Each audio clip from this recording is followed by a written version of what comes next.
أدبا كنت كاغا mahadnaqaynaa inaan u soo dejiso xafiiska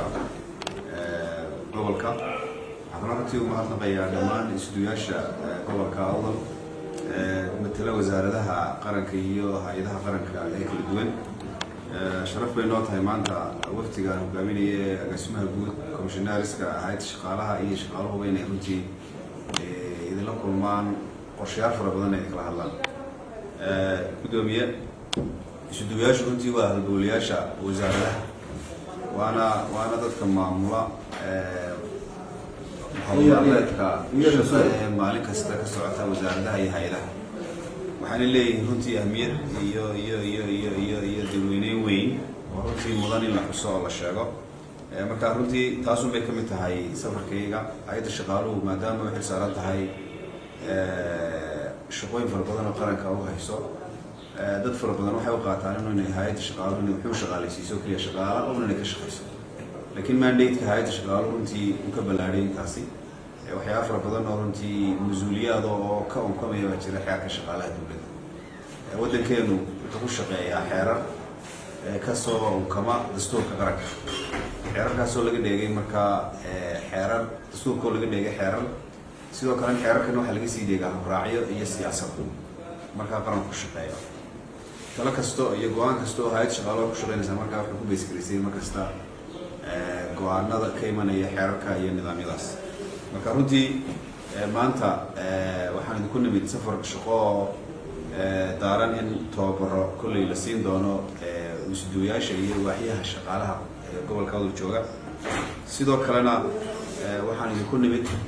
in runtii xoog aanu gelino dardar gelino isla xisaabtanka ka dhaxeeya hay'adda shaqaalaha iyo isduuyaasha sidoo kale inaanu dardar gelino oo aan hubino oo arrimaha ugu waaweyn aan u nimidna ay ka mid tahay nadiifinta xogta shaqaalaha qaranka ee gobolka awdal waxaa loo yaqaano payroll clinic tusaale ahaan laba mashruuc oo waaweyn baa waddanka ka socda oo somaliland dowladdeedu ay wado mashruuca dib u habeynta shaqaalaha iyo mashruuca dib u habeynta maaliyadda labada mashruuc runtii meelo fara badan bay isla jaan qaadeen mashruuca dib u habeynta shaqaaluhu wuxuu isticmaalaa nidaamka loo yaqaano diiwaangelinta shaqaalaha qaranka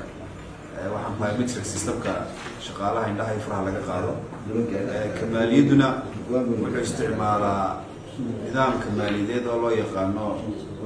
ifmas ama PFM-ka public financial management oo ifmasku ka hoos dhalanaya marka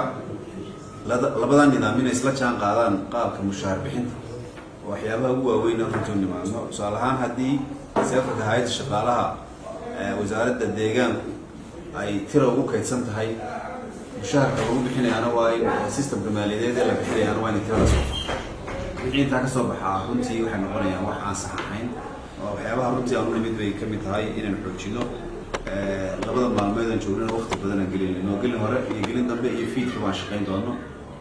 xafiiskaygana ku shaqayn doona anagoo xogtaasi runtii eegayna waxaa kaloo runtii xogtaa ka dhalanaya in dad fara badan magacyadoodu la saxo tusaale ahaan dadkeena oo dadkoona waxay isticmaalaan family names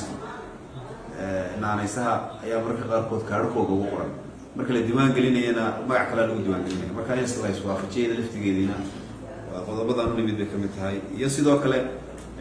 in wixii laga sixi karo xogtaas sixid u baahan runtii aan saxno waqtina gelino isduuyaashu runtii waxay leeyihiin waajibaadkaasi meelo fara badan waxaan runtii ay tahay in laga xisaabtamay wax badan layska weydiiyo kow waxaa ka mid a waajibaadka isla xisaabtanka ka mid a maadaama aan u guurayno nidaam cadaalad iyo hufnaan iyo xilkasnimo ku dhisan in isduuyaashu ay la jaan qaadaan marka waxaa loo yaqaano transparency beriyihii hore iminkana dhacda in qaabka mushaharka isduuyaashu ay u bixinayaan